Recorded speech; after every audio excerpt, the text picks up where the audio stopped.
to tell you about my journey from software developer to working in organizational change. And I was working with a large telecom in Canada back in 2009 as a Scrum Master and Agile coach.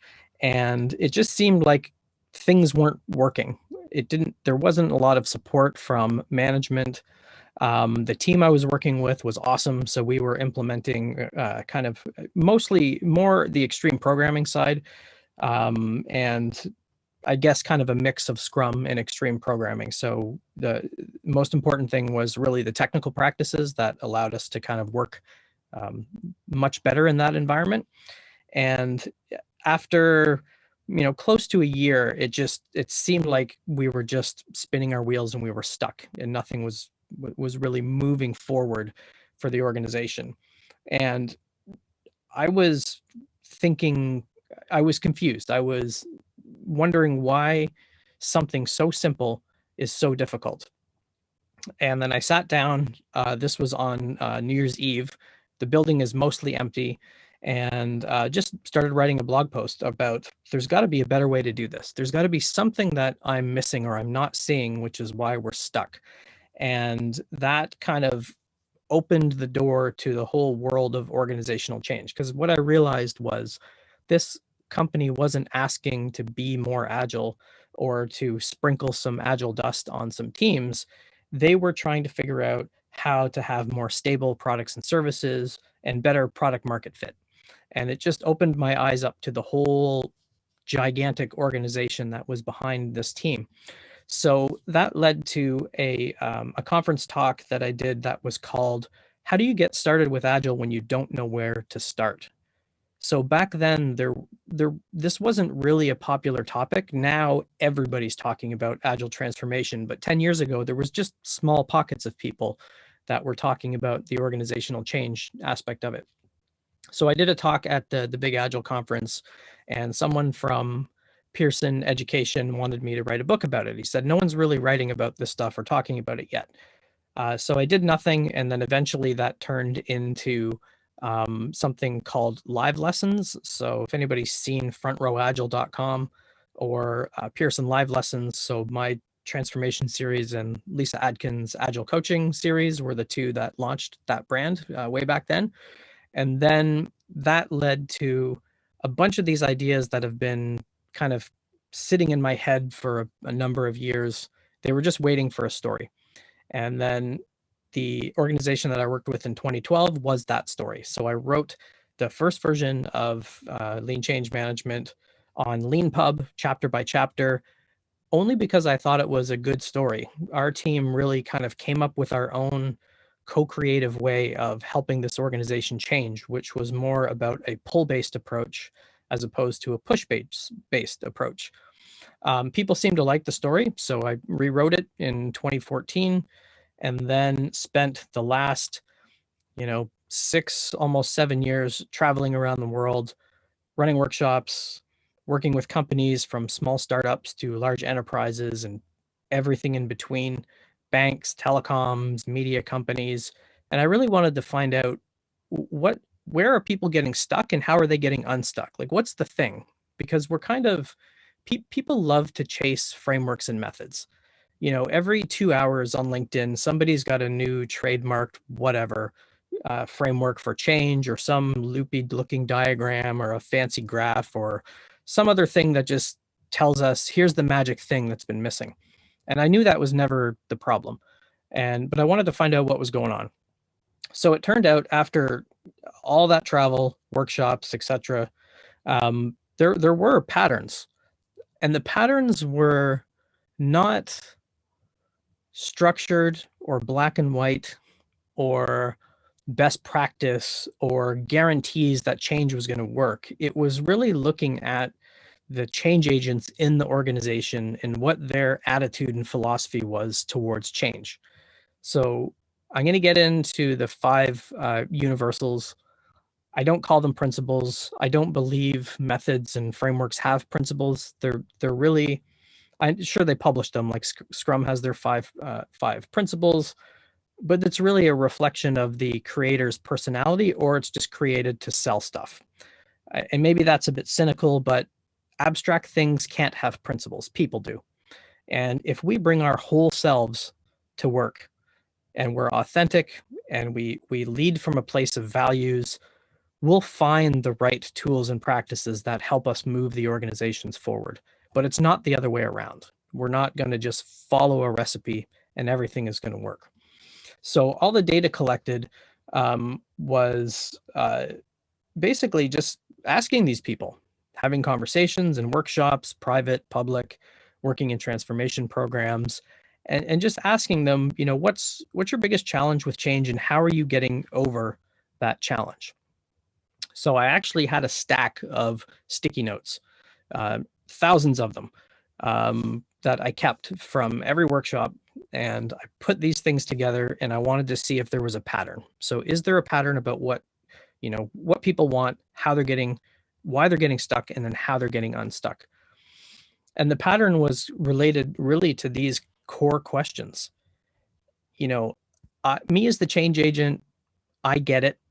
Why doesn't anybody else get it? Why can't I get those other people to do this? Another batch of questions: how do I apply Agile to change? So instead of, hitting people over the head with a traditional step-by-step change process, how can I hit them over the head with an Agile one? How do I get buy-in? So how do I sell the change to people? And how do I overcome resistance? So that was really the pattern. We've been talking about this stuff in change and in Agile forever. If anyone has seen the version 1 State of Agile surveys, this is the 15th year, I think, that they're doing it.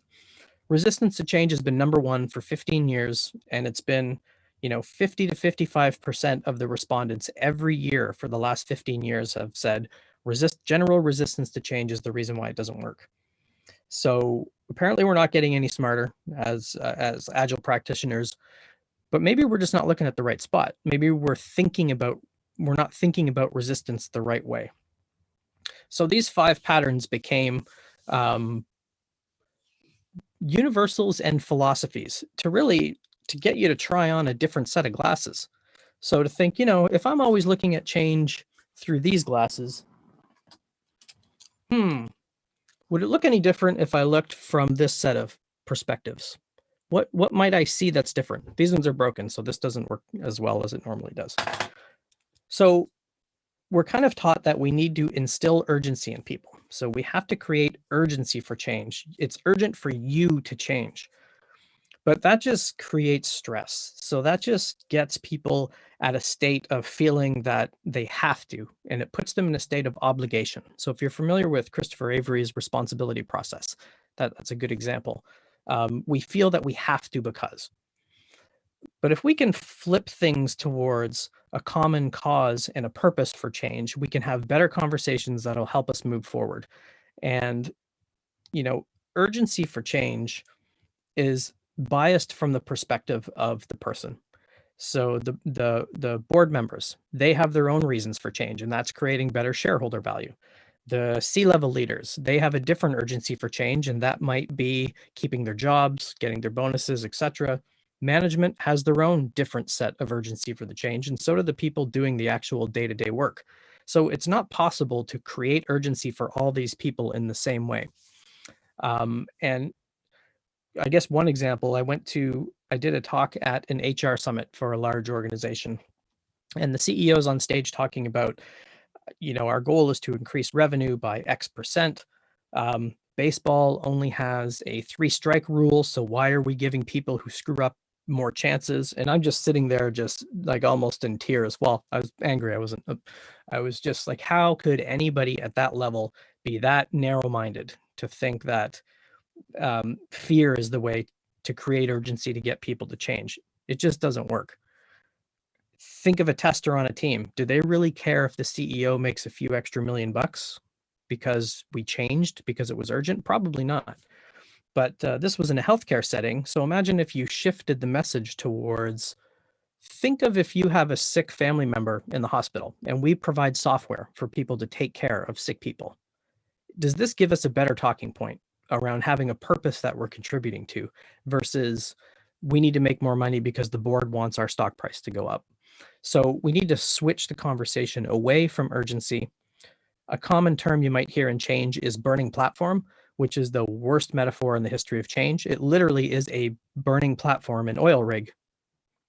Jump or die is where burning platform came from. And it's such a horrible metaphor. I hope change people just stop using it. So an example would be, another example, I guess, this organization wanted to bring me in as a coach because they were expected to just go through some explosive growth. They were going to, go from 50 people to 400 in a year or something crazy like that. They wanted to keep the good things about being a startup, and they didn't want things to get totally out of control. So they were thinking, well, how can Agile help us do that? So I came in, we ran a Lego Serious Play session, and we didn't actually change anything. All we did was I helped them be okay with how resilient they were. So this was an organization that replatformed 3 times within a year and a half because they needed to.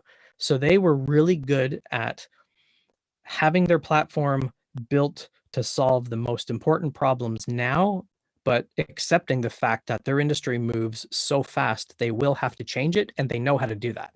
They know how to be adaptable when they really need to. So we actually didn't do anything. We just tore the contract up. It helped them realize that, the purpose of what they're trying to do means they can solve any problem that gets thrown at them, given the industry that they're in.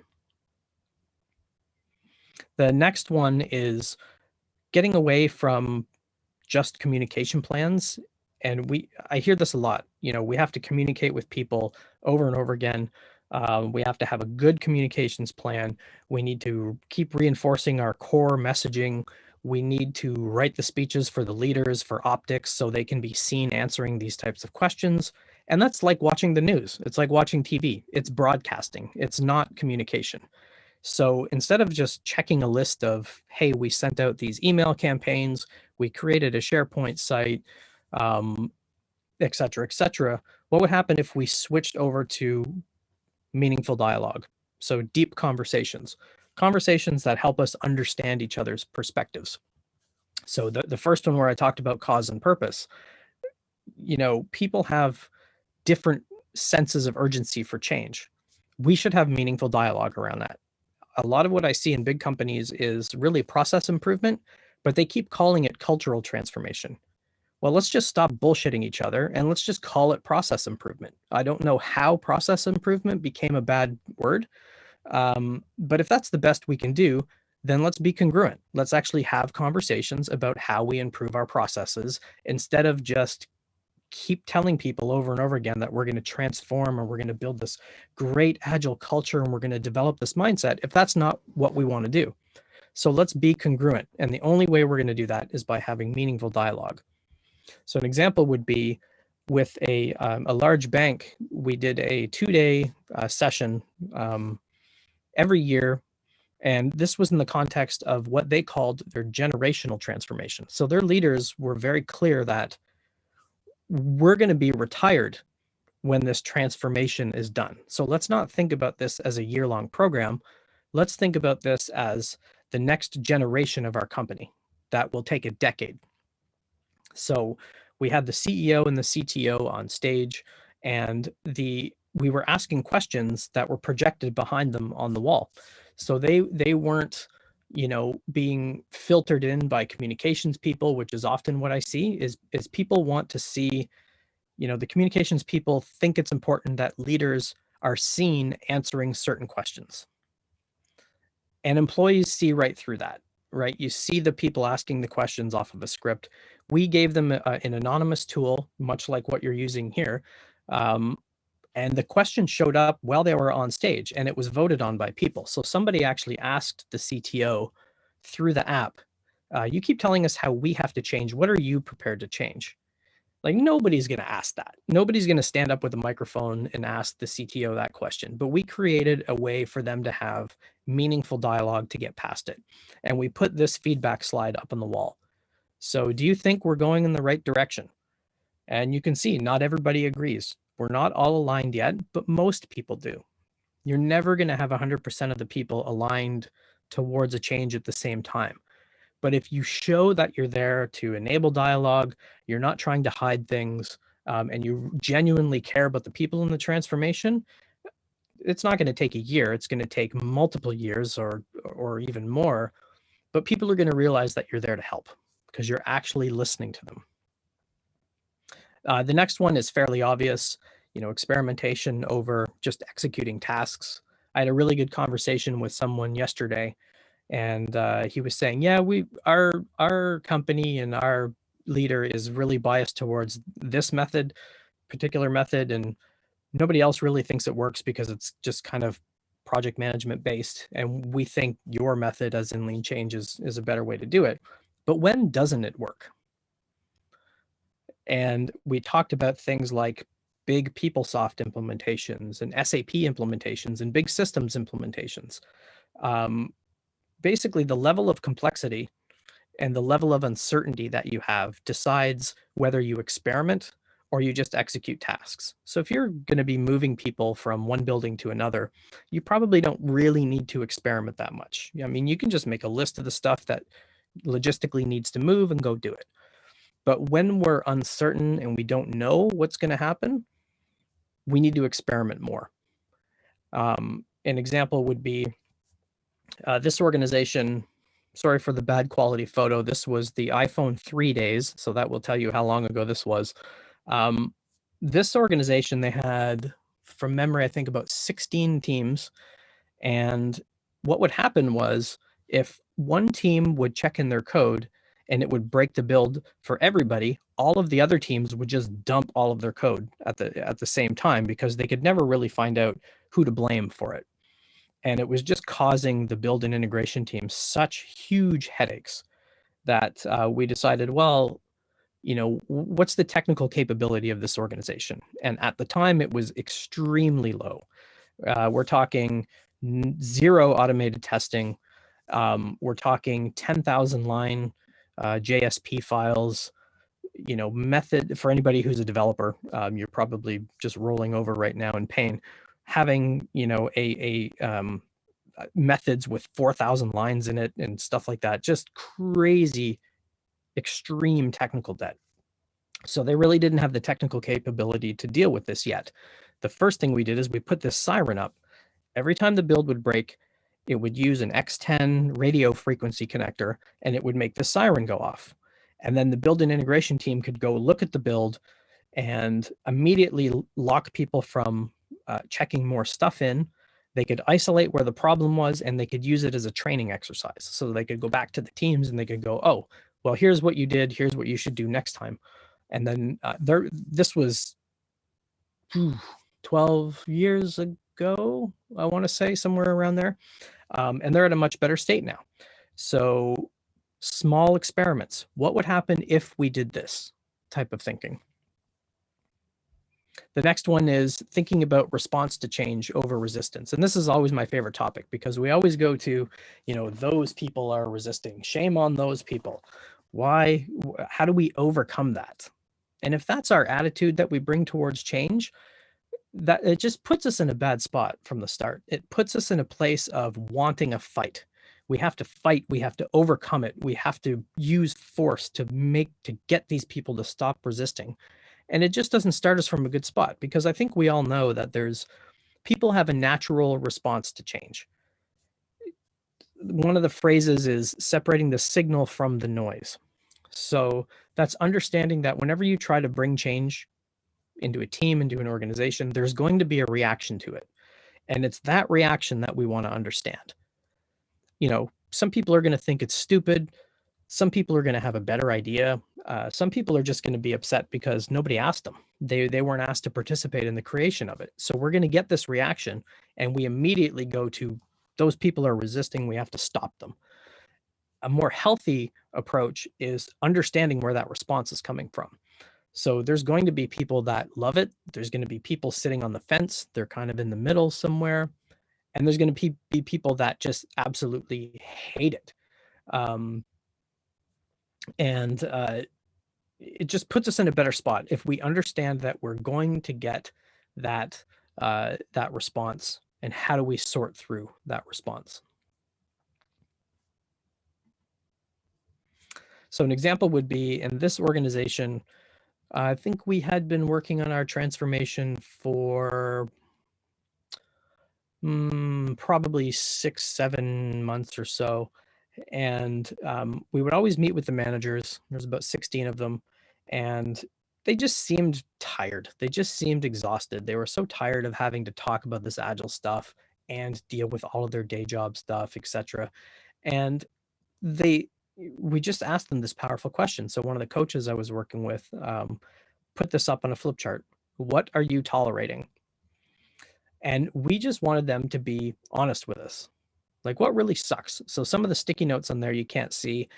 There was pace of transformation. There was lunchtime meetings. They were just, they wanted their lunchtime back. They were just tired of having to do transformation stuff during their lunch. Just, we're in meetings all day. Can you give us an hour and just leave us alone? So we were able to have a better conversation versus trying to get the managers to behave differently, because we wanted to help and support them through it. The last one is around co-creation over getting buy-in. And getting buy-in with change is, again, it's a really popular thing in the traditional change world. And it's popular because of the pattern that most organizations apply when they start change. It's called dropping the change through the hole in the floor. So Jerry Weinberg talked about this in the book, Becoming a Change Artist. And it's essentially, the people at the top, they have a change and they just drop it through the hole in the floor on top of the organization. And then the change people pick it up and the change people try to sell it to people. So if we look at that differently and we focus on co-creating change instead of just selling it to people, number one, the question I get a lot is, how do I convince management to do the change? To which I say, if you have to convince management to do the change, what the hell are you doing as the change agent? Like, where's the change coming from if management doesn't want to do it? So if you build it with them instead of building it at them and pushing it on them, you're more likely to find really what the right change is at the right time, and you're more likely to get people to participate in. And I'm saying more likely, not a guarantee, because it doesn't always work. I've tried co-creation in a large financial organization, and none of it worked at all. There was no way anybody was going to do anything because it was too different from how change normally happens. And the way change happened in that financial organization was by fear, with the carrot and stick method. So your performance management says you're going to accomplish these 4 objectives or you're out the door. And that was such a strong cultural element that co-creation just did not work at all in that organization. So in this organization, the story was a little bit different. This was a leadership team that wanted to bring Agile in.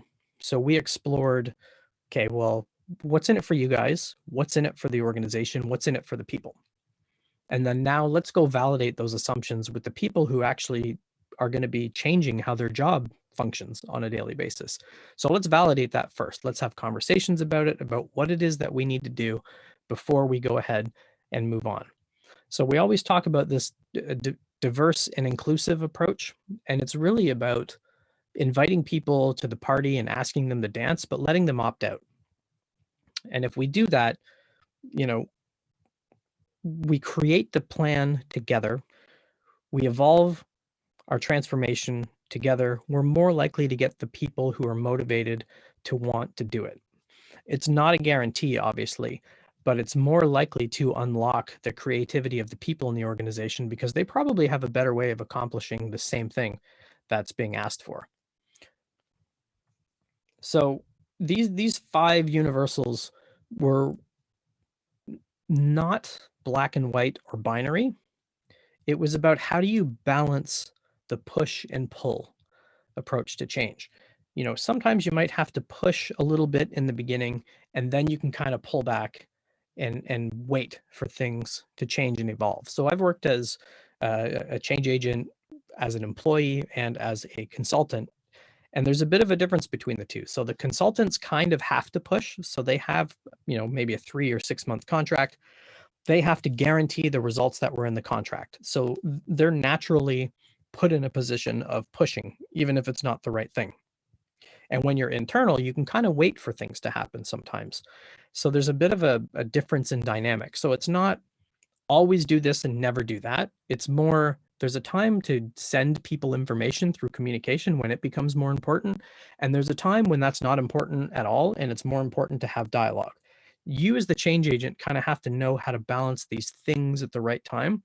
But let's just not assume that because it's a best practice to do change communications, we just blast people with emails. So change works in waves. It doesn't work in a linear progression. You know, we love the current state, transition, future state model. And on a meta level, it makes sense, but it's not really how change works. It works more in waves. You know, at the start of the change, when we're doing discovery and exploration, there's people who are going to be really excited. There's going to be people who think it's stupid. There's going to be all these interesting dynamics happening. But this is when we're in exploration mode. It's like founding a new, you know, city. You send out the scouts and the explorers, the people who are okay with uncertainty.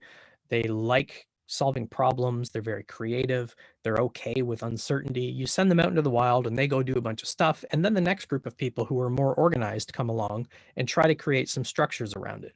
And our changes are all going to work the same way. I mean, the banks here in Canada have been transforming for over 10 years.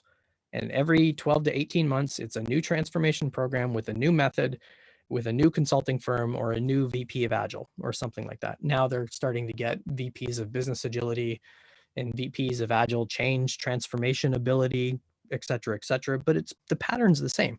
They keep going through these same waves over and over again and doing the same thing. Let's do an evaluation, let's plan it, let's execute the change, and let's close it down. Really, we want to learn how to intervene in the organizational system at the right time instead of going through that linear process. So that's things like, you know, for any companies that are still doing annual planning, so August and September, they go through and they hand out the budget for all of next year. They decide what the programs will be. They decide on all the projects and the resource allocation and all this type of stuff. If they do that in August and September, October is a very horrible time to start an agile transformation. That's not a good time to intervene in the system because you've already decided what you're going to do and there's too much inertia behind that organization to change it. So instead, you know, the estrellas on the screen intervene at the right time. When you start that annual planning process, start with an open space about the process. Start with a retrospective about how this process has typically worked out. So when we did our annual planning last year, how did that turn out in the end? What would we change about that approach this time around? So micro changes and intervene in the systems at the right time. And then those big interventions, save those for when uncertainty has kind of reached a point where we really don't know what else to do. We need to do something more disruptive to shake things up. So all organizations have a natural ebb and flow. They have a natural kind of flow of process. They have a pace of change that they all kind of lock into. An example would be one organization I worked with. Christmas was their big busy season. So they would freeze their platform in mid-November. And of course, Agile will say, well, that just means you're not agile enough and all this nonsense that doesn't make any sense. But for them, given if their platform slowed down by, you know, 10 milliseconds, they would lose $100 million. It was more important to focus all of the effort on service instead of product development. So they would spend, you know, that 6-week period making sure that everything was completely bulletproof. And that was when they actually worked on their processes. So that's when, you know, the people who weren't developers, technical people, operations, etc., the other people could focus on, well, how do we improve how we do things next time? So all organizations have these natural heartbeats and rhythms. So know what those are and try to align your change efforts with them instead of trying to be to swim against the current, is what it's often called. And this is more of an art. You really have to learn as a change agent how to listen to the system and how to know what the interactions between the parts are and how to intervene in the right way at the right time. So the idea was to create something that would help change agents figure this out. So I created this idea it's based on this card game from Topesia Serious Games. It's a Finnish company, but when you say Topesia, it sounds like it should be Italian. So if you ever say that word, you have to go Topesia. And usually this gets some laughs, but I know there's a bit of a delay and I can't see anybody. So hopefully that was funny. Anyway, the basic idea with this is it's a card game. So you get your change team together with your stakeholders and you look at all of the different sets of glasses and philosophies and you go, okay, well, what do I think is the most challenging thing about our transformation? What's the most challenging problem that we're up against? And you might choose that it's really, we measure people. We don't let people come up with their own measurements for how they're improving. And we think that's the number one thing that we need to work on. And then you move into this application gives you some options. So if you think that's the most challenging thing for you guys right now, here's some options you could do. So you could try replacing your status meetings with lean coffees. You could replace your project tool with a big visible wall or have shorter change sprints, for example. And then you try it. You create your experiment. You try that for whatever period of time you think that experiment needs to run. And then you start to learn your way towards what's the right way to help the organization change, because you'll start to notice that as you're choosing different cards, you'll start to see what patterns are the most important. And you'll start to see things like, I like to use the air traffic controller metaphor. There's the people in the air traffic control center that see everything. So they can see how the parts in the system are interacting with each other. And the goal is to get the plane in the air so we can move people from A to B. And they know how to orchestrate that. Same with back in the old days when we had the switchboard operators. So you would call somebody and then there would be a switchboard operator that would literally take a cable and patch you through to someone else. There's somebody who's orchestrating and kind of working in that white space. So these options in these experiments help us kind of act as orchestrators, if you will. So they help us intervene in the system at the right way. And then the benefit is the crowd decides, the global set of change agents decide what are the patterns that are most likely to work. So I tried this practice. Here's my story. So if I'm a change agent and I feel stuck, I go to this application and I pick a problem and I see all the people who've had the same problem and I see what they've tried and I see the practices or the experiments that they've tried and I can talk to them and I can ask them questions. So in one way you can think of it as a call center for change agents. So if your phone doesn't work, or I guess that's a bad one. If your computer doesn't work, you call the help desk and they help you through it. If your change doesn't work and you're stuck, you call the change help desk. You share a story, make it more about community. So these 5 universals were based on taking these 5 patterns from traveling over the last 6-7 years and looking at really the philosophies underneath how change agents were being successful and then layering the practices on top. Because we often start with the practice, but as Esther Derby says, we divorce the principle from it. We do an open space, but we tell people what they're going to talk about.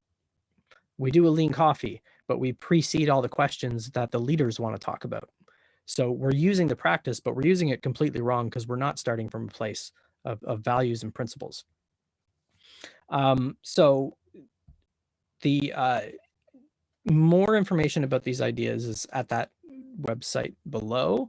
And as Kleber mentioned in the beginning, Change Agility is up. If you use that code at that URL, you can get it for $6. It is in English and Spanish. So the Spanish version just came out yesterday or 2 days ago. So you can grab either one there in PDF, Kindle format, and a bunch of other different mobile formats there. You can get all in the same package. So I'm just going to pop over to a couple of the questions that I've seen come in. There's 3 of them. So co-creating effectively was the first question that was asked. For me, that's always an option. I always default to co-creation. And that might be asking questions like, who do we need to have in the room to move forward? I am always a fan of inviting everybody and then at least give them the opportunity, but let them opt out. Because I've been in situations with management teams where they say, just before a meeting, I get pulled aside as the coach, and one manager says, "Oh, you really need to, that Bob guy, you should really worry about him. He's not supportive of this at all. So, if he starts talking, make sure you cut him off and correct him." And there's always these politics and these things that come into play. So for me, co-creation is about giving people the opportunity to participate and letting them say no thank you if they don't want to. Sometimes that'll work, sometimes that won't work at all. But it really has to be genuine. So that has to be you as the change agent, right? We always talk about what's the best canvas I can use to co-create? What's the best playbook or method I can follow? If that's not you as a person, if you're naturally more authoritative and you like structure, co-creation, people are going to see right through that if that's not who you are as a person. So it really has to be what's in here is the thing that matters the most. And I know that's a corny thing to say, but really that's what it is. Every amazing change agent I've met around the world, no one's ever heard of them because they're too busy changing the world and they're not writing about it. But they're people they're like golden retrievers. Everyone loves a golden retriever. They just naturally attract people to them. They're easy to get along with. They're super smart. They know how to build relationships, and that's what co-creation is about. It's not about writing down stuff on a canvas or applying this method. So it really has to be about relationships, building relationships around the organization, connecting people, and working in the white space. The second one is a very common question. So why does management still think transformation should be tackled as a project? There's always going to be logistical things to manage. The change management world is, for some crazy reason, still talking about, is this the time to merge project management and change management? Because they want separation of roles and responsibilities. Project manager does this, change manager does this. Project manager manages the vendor, the budget, and the schedule. Change manager deals with the people. And usually what wins is the project management stuff. So you have to have these objectives done by this date. And everybody knows that won't work. So we need to blur those lines but realize there still are logistical things to worry about with change. An example, in one of the telecoms I worked for, they had two baskets of money. So basket one was operational, and basket two was OPEX and CAPEX, basically capitalization and operational expenses. And you were never allowed to use operational budget.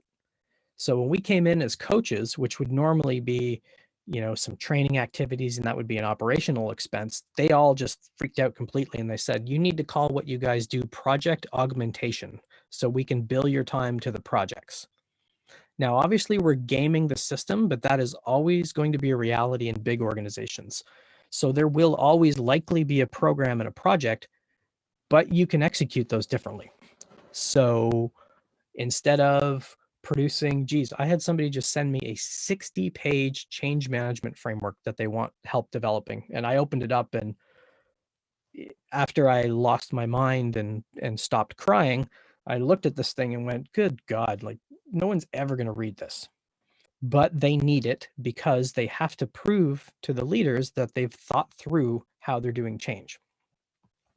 So the worst thing you can do in that situation as an agile coach is say, that's not agile, you can't do that.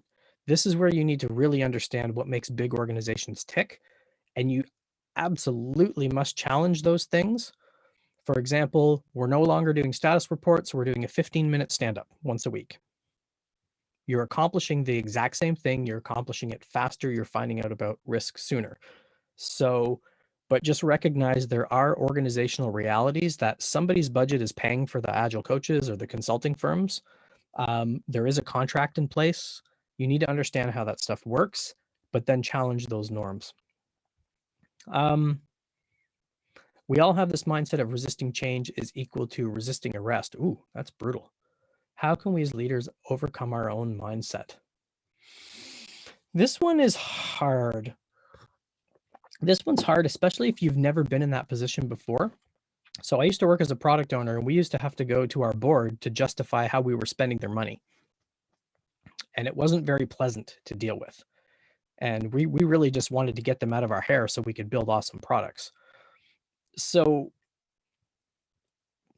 how do we overcome our own mindset? A trick is to learn how to separate the response from what's really going on underneath. If people are extremely opposed to something, find out why. If nobody cares, it's a little bit worse. So, but what I love about this question is how can leaders overcome our own mindset?